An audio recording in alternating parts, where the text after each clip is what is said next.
De alguna manera, lo que quisiera que empecemos a pensar y revisar en nuestros modos ya socialmente compartidos es si entendemos el no como no. De hecho, hay una canción que a mí me resultó bastante perturbadora cuando empecé a prestar atención muy detallada al mensaje, que es la canción de Arjona, Dime que no. No sé si ustedes la han escuchado. Yo era una canción que cantaba, como tantas otras que quizás canto sin reparar en lo que dicen. Y cuando empecé a prestarle atención ya con la cabeza, con todas estas ideas, empezó a tener otra connotación bastante diferente y de bastante incomodidad que ya le empiezo a sentir hasta en la piel. Esa canción, los invito a que la escuchen desde este lugar crítico, y la intención de ilustrar de esta manera es justamente eso, es empezar a tener una mirada un poco más crítica en cuestiones que quizás hemos ido automatizando, que no nos hemos detenido siquiera a revisar. ¿Por qué esto es así? ¿Podría ser de otra manera? Y el no, básicamente, está en la base de la posibilidad de dar el consentimiento o no ante una relación sexual.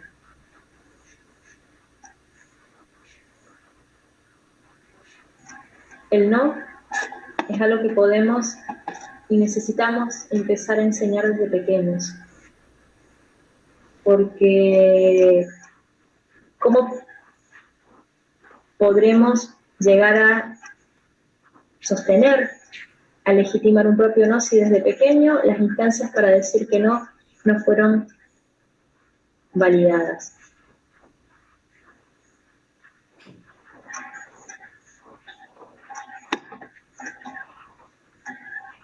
Vuelvo a estas preguntas, y perdón que sea reiterativa. Es que creo que es necesario que nos detengamos a pensar en profundidad cuál es el mensaje implícito que estamos brindando. Y que empecemos a pensar si estamos fomentando el disfrute o la tolerancia.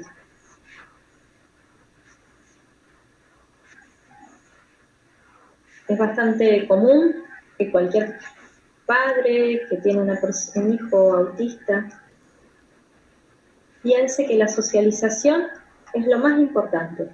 Entonces busque un montón de instancias sociales para que su hijo aprenda a socializar, perdiendo de vista que muchas veces la manera de sostener situaciones sociales es cuando está puesto el interés, porque es mucho más fácil socializar con aquellas personas con las que tenemos algo en común. De hecho, nos sucede a todos.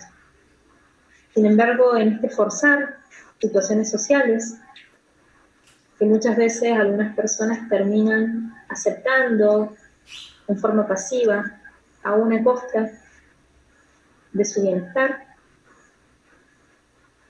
es importante revisar si estamos respetando los límites personales, o por el contrario los estiramos.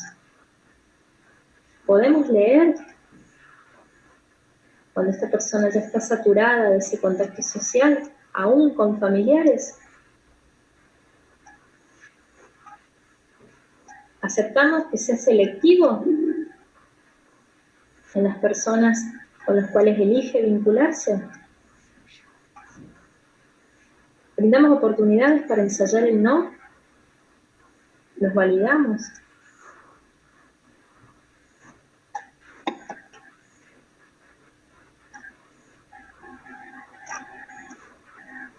Siguiendo también la toma de decisiones, porque esperamos que a medida que van creciendo las decisiones que tomen sean cada vez más complejas. Y por supuesto que para tomar decisiones tenemos que ir teniendo instancias donde podamos tomar desde decisiones más pequeñas, donde quizás el costo no sea tan elevado, porque si desde chicos no hemos sido expuestos a estas decisiones, o una decisión que tome automáticamente es cuestionada desde la ropa, ¿no? ¿Te parece que te pongas eso? Pero mirá, fíjate que afuera hace frío o calor.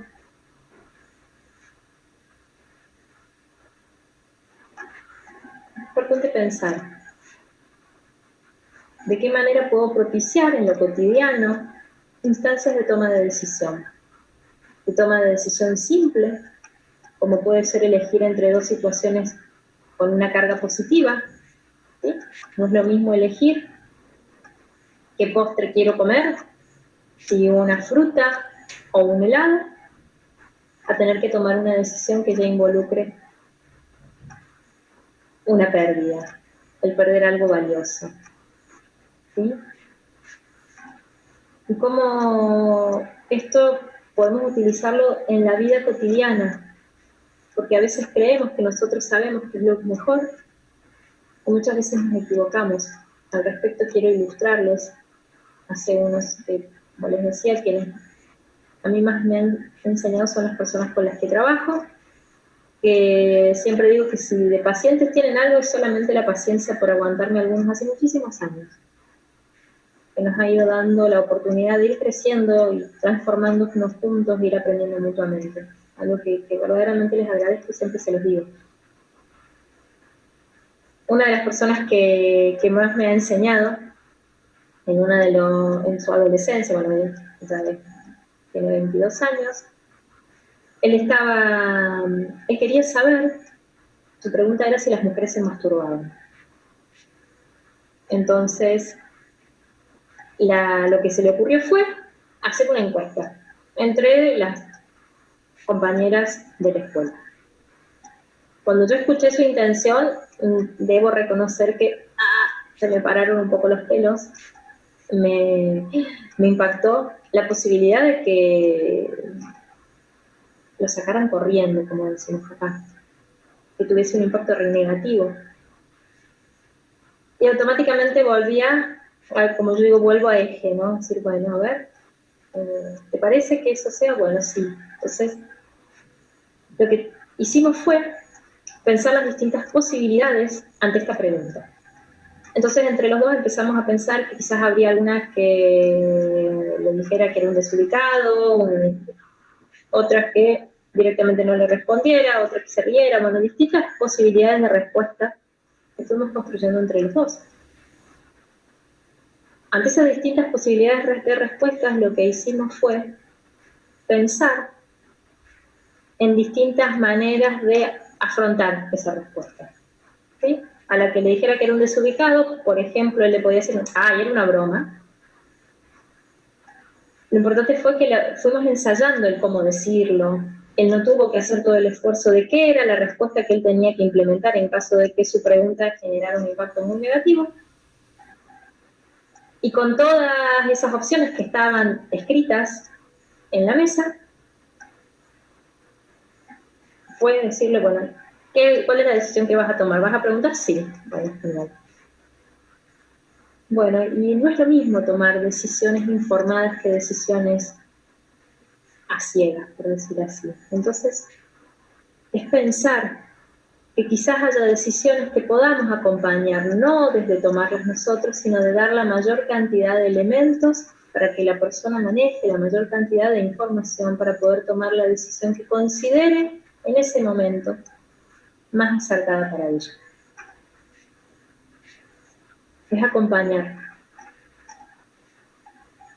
Desde esta instancia de alguna manera de traducción que muchas personas autistas necesitan, que es que este código, que de alguna manera es otro lenguaje, que no dominan,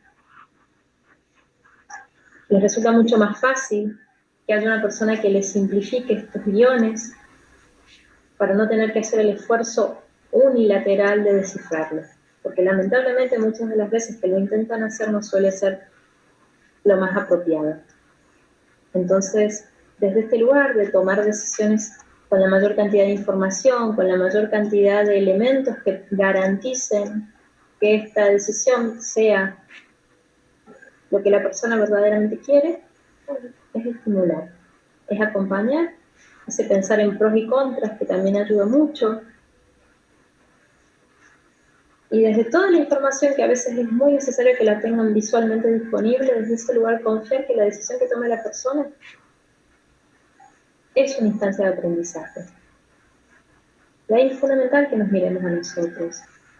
¿Cuántas veces hemos tomado decisiones que no han sido las más correctas?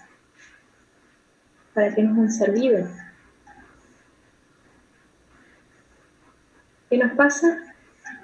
Que cuando hay un diagnóstico, esa posibilidad se desvanece.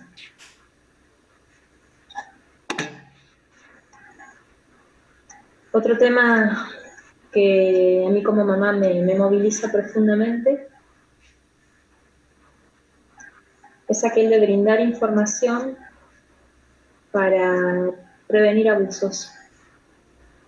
Esto que le llaman el identificar mal toque, del buen toque, que ya del nombre me resulta como algo incómodo. Y empezar a mirar críticamente si la información que hoy tenemos, hay muchos videos en internet que intentan acompañar a que los niños tengan herramientas que les permitan identificar estas situaciones.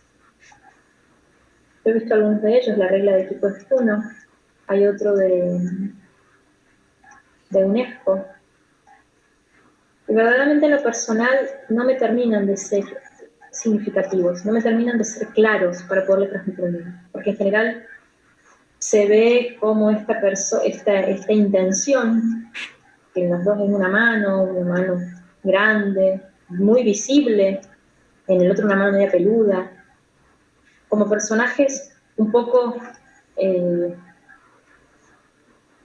terroríficos, oscuros.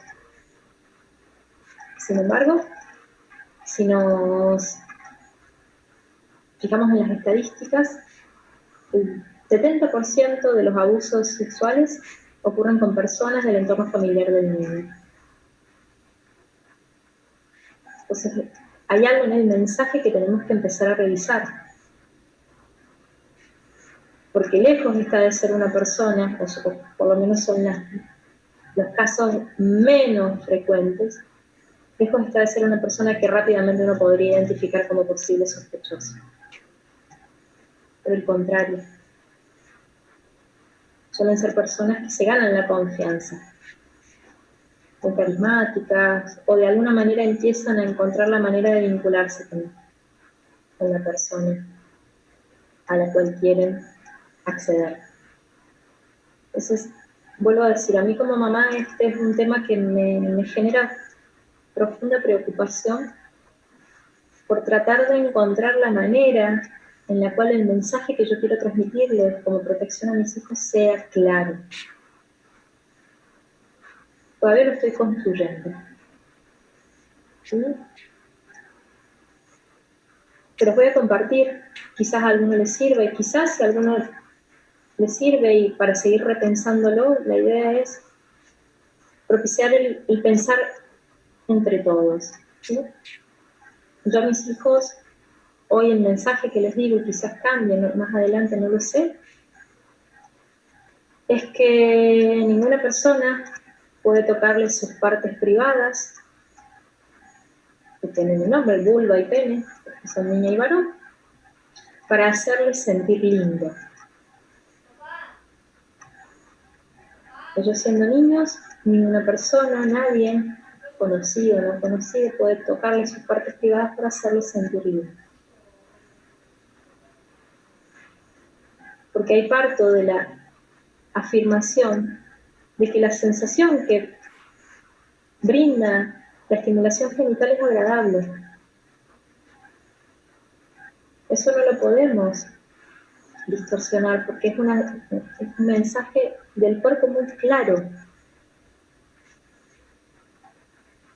Y en la medida que nos siga costando reconocer la sexualidad como una fuente de placer y de disfrute, fíjense cómo algunos mensajes pueden empezar a estar mucho más complicados de brindar. La verdad que no sé si es el mejor mensaje, vuelvo a decir, estos documentales que existen en lo personal no me terminan de convencer. Y como les decía, me encuentro en permanente estado de reflexión. de pensar, de revisar y de hacer todos los ajustes que sean necesarios para que el mensaje a brindar verdaderamente sea acertado.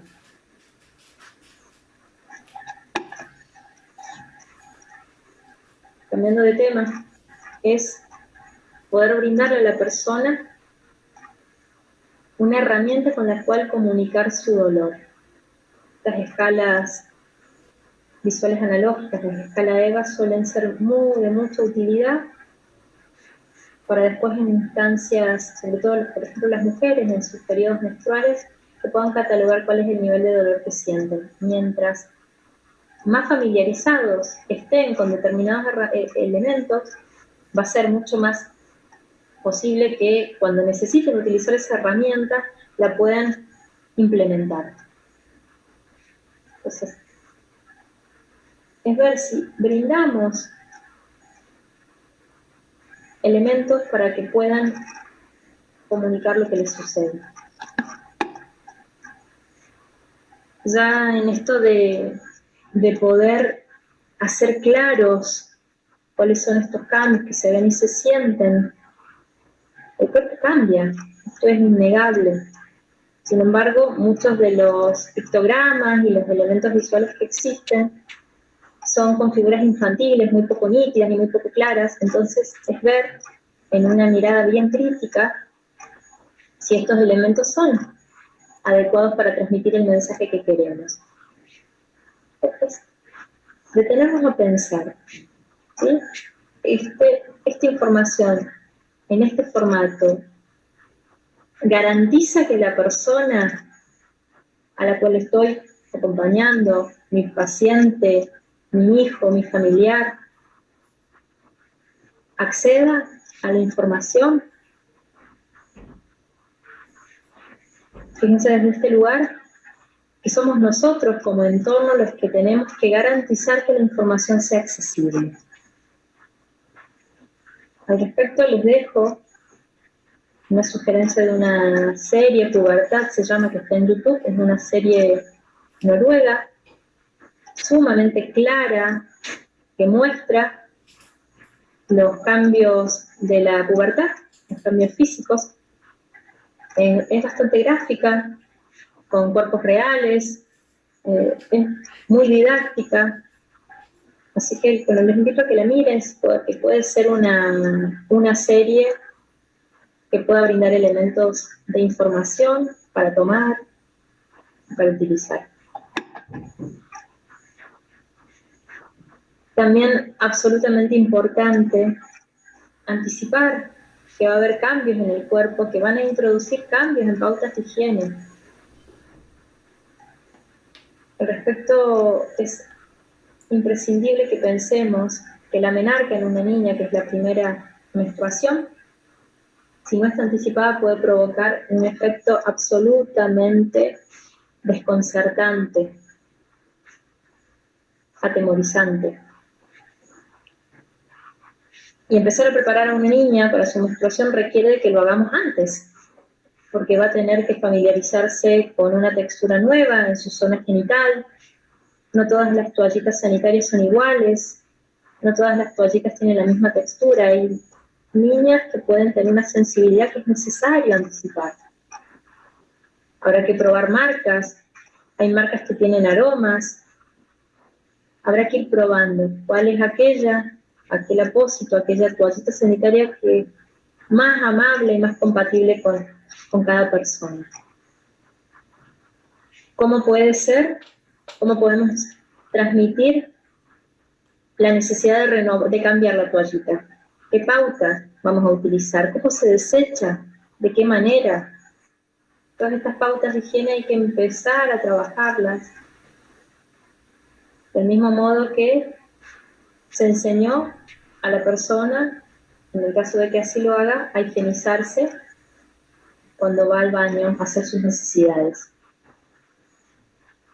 También anticipar la polución nocturna, que para algunos niños puede ser muy desconcertante porque pueden confundirlo con que se han hecho pis, que han orinado en la cama. Todos estos eventos que van a suceder se van a transitar con mucha mayores herramientas, sí, la información media. Al respecto, les invito a escuchar al doctor Oscar Ordóñez Vázquez, que es un médico ginecólogo que tiene formación también en autismo, que ha hecho ha compartido 2 publicaciones, 2 grabaciones sumamente interesantes en el canal de Lola Hernández. Se lo puede buscar muy fácilmente y verdaderamente es muy interesante escuchar porque abre la posibilidad de entender este ciclo de las mujeres y cómo anticiparlo, desde qué etapa empezarlo a preparar. Pues recomiendo mucho escuchar para poder contemplar todo lo que podemos hacer como entorno para facilitar esta entrada en la pubertad. Algo también a revisar es de qué manera transmitimos cuáles son estas pautas invisibles de interacción.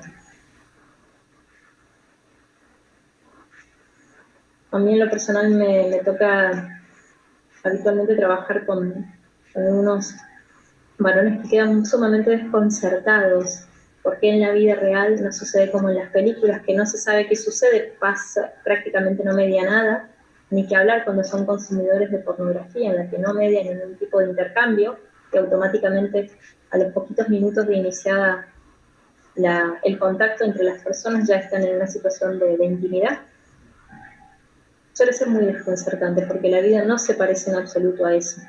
Entonces enseñar que para llegar a ese nivel de intimidad hay que ir haciendo un acercamiento a través de las palabras. Eso es una de las cosas que más desconcierta. Y también la importancia de transmitir cómo a medida que la persona va creciendo, ya es un modo de vincularse con los otros que de niños puede que no envíe ningún mensaje, de adultos sí puede tener una lectura social que sea diferente. Al respecto, recuerdo una de las personas con las que trabajé hace un par de años, que había quedado muy, muy, muy desconcertado ante una situación en el colectivo, que es el transporte urbano público de pasajeros de esta ciudad, la que estaba mirando muy fijamente a un varón, y cuando él estaba por bajarse, este varón se bajó junto con él, y tuvo una situación de un acercamiento absolutamente que él no terminó de comprender. Entonces es que puedan captar que muchas veces el mirar suele dar otra información, suele dar un mensaje implícito que es necesario que conozcan, para evitar una situación que no quieren, ¿sí?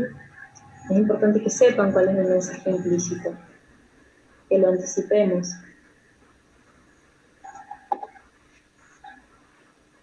También en relación a la identidad sexual, hoy hay abundantes investigaciones que muestran la gran representación que hay en el colectivo autista de personas con diversidad sexual. Esto es una realidad. Entonces, es fundamental manejar con total precisión algunos conceptos que tienen que ver con la identidad sexual para que la persona conozca, ¿sí? Porque hay algunos chicos, varones, que por considerarse que no les gusta el fútbol, por ejemplo, lo que tiene que ver con el rol de género, lo que la sociedad espera de un varón o de una mujer, suelen pensar que es porque son homosexuales, ¿sí? Entonces, acá hay un montón de situaciones que no admiten una lectura tan lineal. Hoy hay constructos que afortunadamente todo el colectivo LGTBI está siendo cada vez más visible. Y es absolutamente importante que conozcamos estos conceptos, porque transmitirlos es brindar información objetiva. ¿Sí? Vuelvo a decir, el posicionamiento entre la sexualidad no debe ser moral. Esta información la tenemos que brindar. Sobre todo porque también habilita y legitima que las personas autistas tengan una identidad sexual diversas. Por lo tanto, el mejor momento para empezar a educar en sexualidad es ayer. Pero, como siempre digo, mejor hoy que mañana. La verdad que no perder de vista que los principales educadores sexuales del mundo son sustancias, son las oportunidades naturales. Soy una convencida de que si pudiéramos naturalizar lo que una persona requiere para aprender, aprovechando tempranas para fomentar aprendizajes significativos a futuro, podríamos hacer una enorme diferencia. Así que es crucial, porque hay que también saber que las personas autistas tienen una desventaja en forma natural con pares. Entonces, ese aprendizaje que va a ser implícito, que rige las convenciones sociales, eso que los adolescentes crianza, ellos van a tener que aprenderlo de forma explícita. Porque de alguna manera el no saberlo, y tenemos que considerar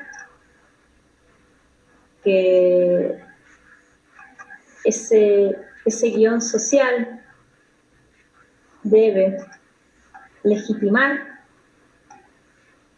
la vivencia autista.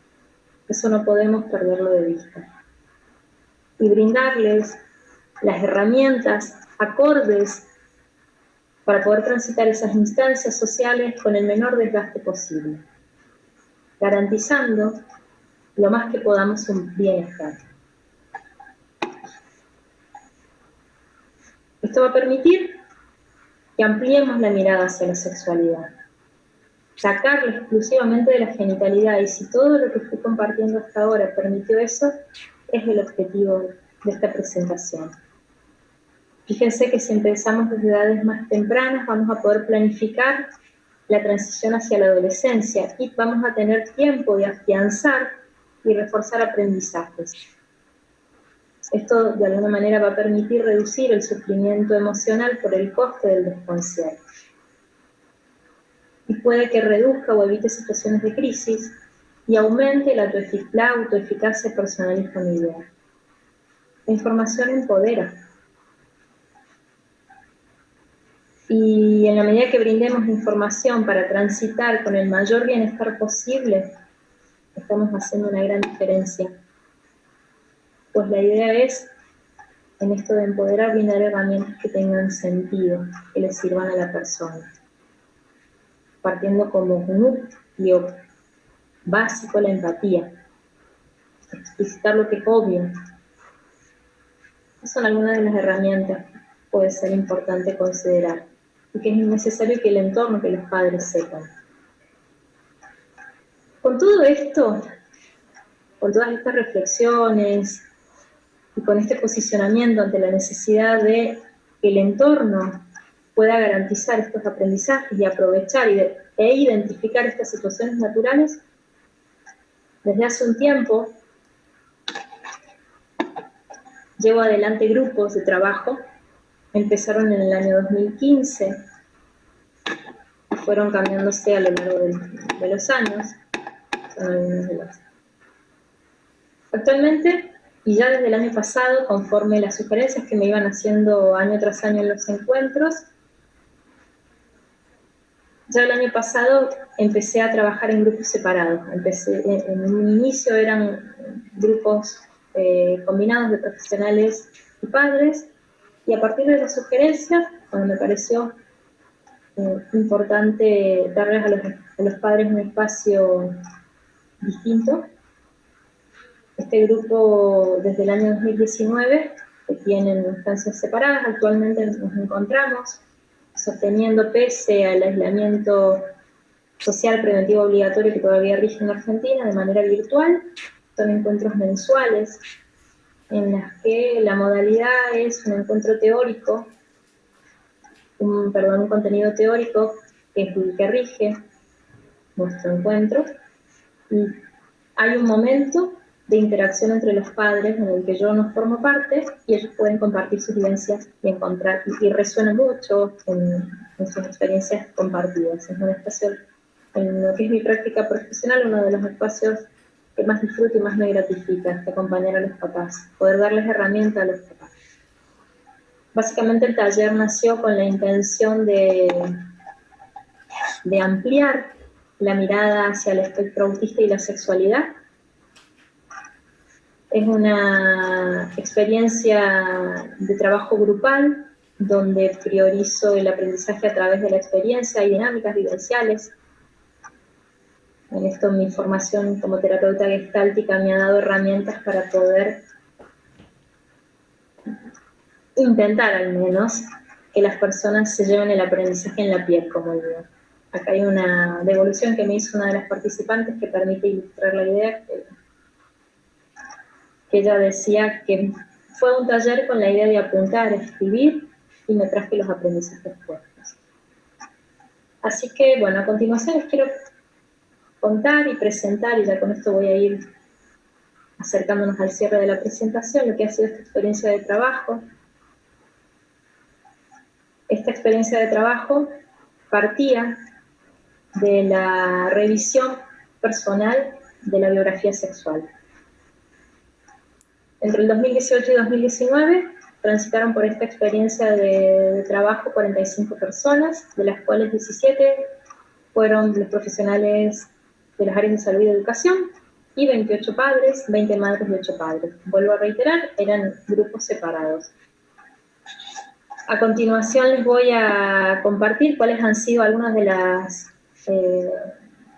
respuestas, de los procesos que se transitaron, tomando para ello los resultados que de las encuestas que les envié, ellos pudieron informar. Bueno, en su mayoría los que más contestaron fueron los padres. Y la primera pregunta que tuvieron que contestar fue: ¿cómo describirías tu mirada y consideración en relación a la sexualidad y el autismo antes del taller? Voy a leerles las respuestas. Bueno, como un tema difícil de abordar, con muchas dudas, siempre consideré que no hay diferencias, si bien probablemente es necesario abordar con herramientas específicas, con dudas y prejuicios, una mirada sesgada de algunos prejuicios. Mi mirada era de inseguridad, no saber si lo que pensaba estaba bien direccionado, parcial, centrada en la genitalidad y con respecto a la sexualidad en el autismo prejuiciosa, con prejuicios, focalizando en lo que no alcanzaría. Mi mirada era de temor y no saber cómo abordar esta temática con mi hijo. Mi mirada estaba sesgada por creencias equivocadas, expectante con ganas de conocer, con falta de información, con cierto miedo. Desde la otra vereda, muy extraña y apartada, incomprensión. Fíjense que lo que hablábamos hace un rato, de cómo la mirada hacia la sexualidad suele estar cargada de creencias equivocadas, de miedo y tabúes. La otra pregunta fue si ellos consideraban que la participación en el taller había propiciado que esta mirada cambiara, y en su mayoría todos contestaron que sí. La otra pregunta fue: ¿qué había significado para ellos que el punto de partida del taller fuese la revisión de la propia historia y biografía sexual? Las respuestas: tomar mayor conciencia de mí misma me ayudó a ser más comprometida, a darme el tiempo de escuchar al otro, en el caso de mi hijo, encontrar manera de escucharnos. Hacer una revisión de nuestra historia lo consideré muy importante para definir qué es lo que realmente me gustaría brindar a mi hijo en función de carencias debidas a los contextos familiares, culturales y temporales, muy diferentes. De descubrimiento de liberación, interesante, traer a la mente y al corazón situaciones olvidadas. Primero, mucha incomodidad. Luego pude reflexionar sobre mi formación, la misma con muchos prejuicios. Darme cuenta que tenía algunos tabúes o limitaciones para hablar de sexualidad.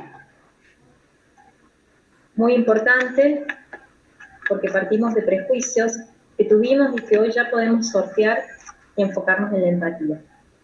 Interesante, ya que siempre nos posicionamos como padres, nunca como hijos de nuestros padres ante estas situaciones, comprendiendo que quizás la poca información que nos transmitieron a su entender no era necesario transmitirla. Reconocer que las dudas y miedos propios son iguales a los del hijo. La idea de la revisión personal tiene que ver mucho con estas reflexiones. Poder empezar a encontrar los puntos en común. Para la mayoría es una instancia muy movilizadora, porque suelen ser etapas de la vida que uno rápidamente deja en el olvido.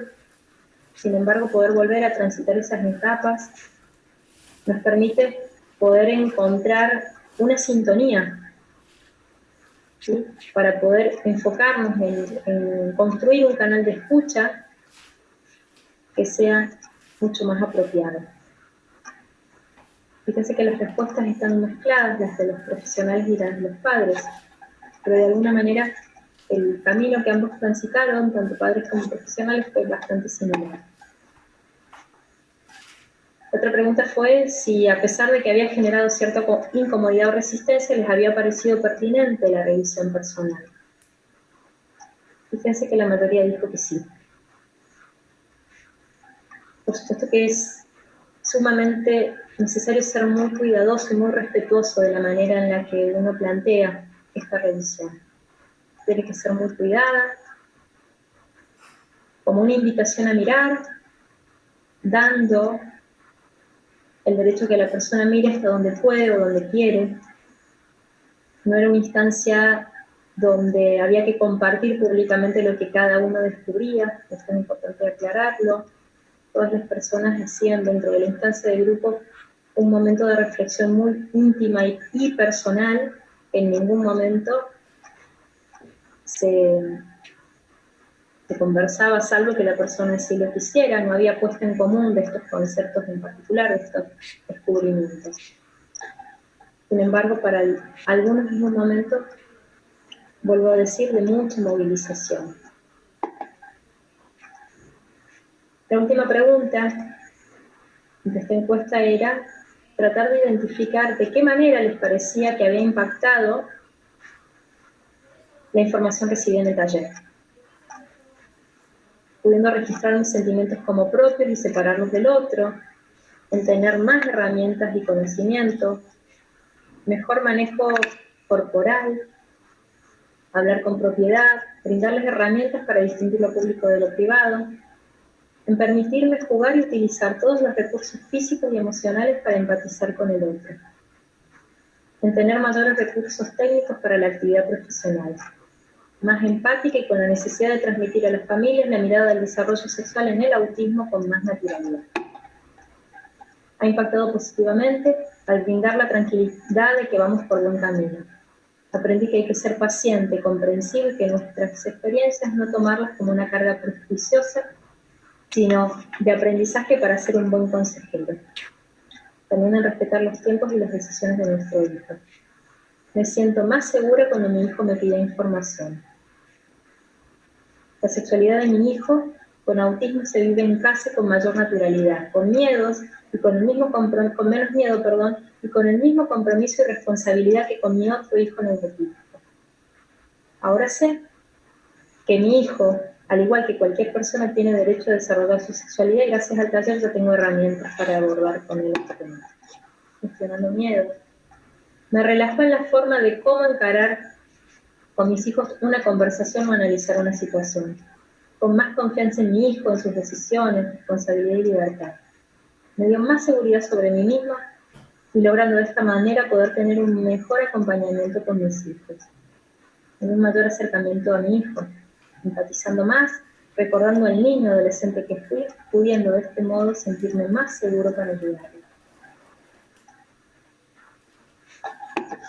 Básicamente la idea del taller tiene que ver con esto, con que tanto padres como profesionales, sobre todo los padres, que vuelvo a decir, es un espacio que al día de hoy seguimos cultivando a pedido de los papás, es un espacio que ellos cuidan mucho de que se sostenga, porque permite permanentemente conectar con uno mismo y desde ese lugar es mucho más fácil poder resonar con lo que el otro puede estar sintiendo.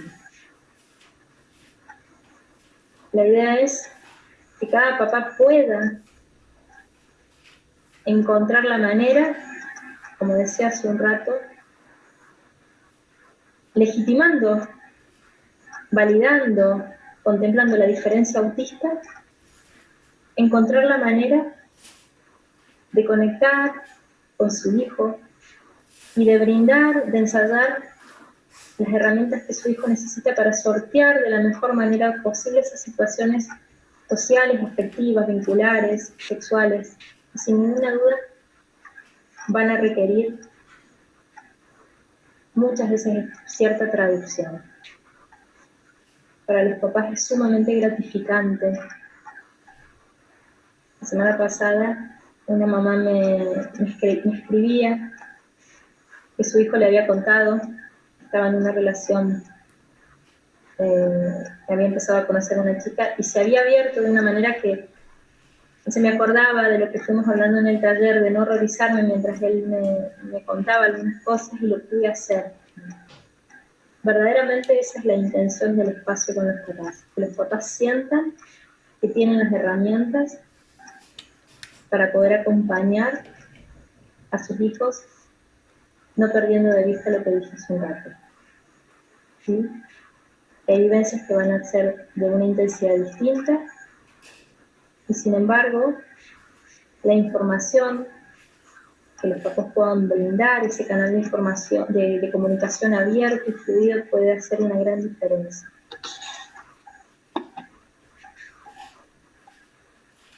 Realmente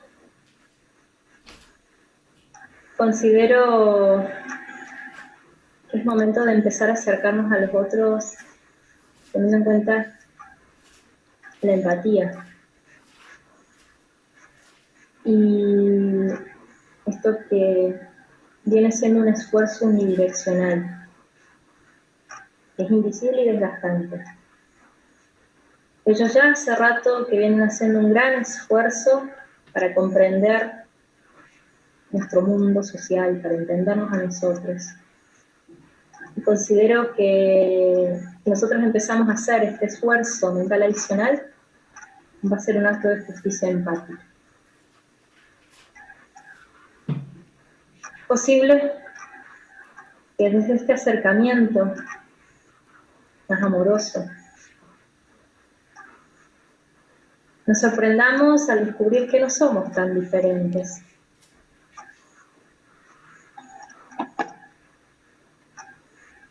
Y podamos empezar a universalizar deseos, anhelos y derechos. Así que, y ahora sí, a modo de cierre, se me ocurrió jugar con la posibilidad de utilizar las siglas SEA, condiciones del espectro autista, de una manera diferente. Como una regla mnemotécnica que nos permita generalizar el derecho a la educación sexual, para conocer, para comprender, empoderar para decidir y para aprender a través de experiencias con sentimiento, consentidas y donde estén disponibles todas las gamas de emociones. Muchas gracias.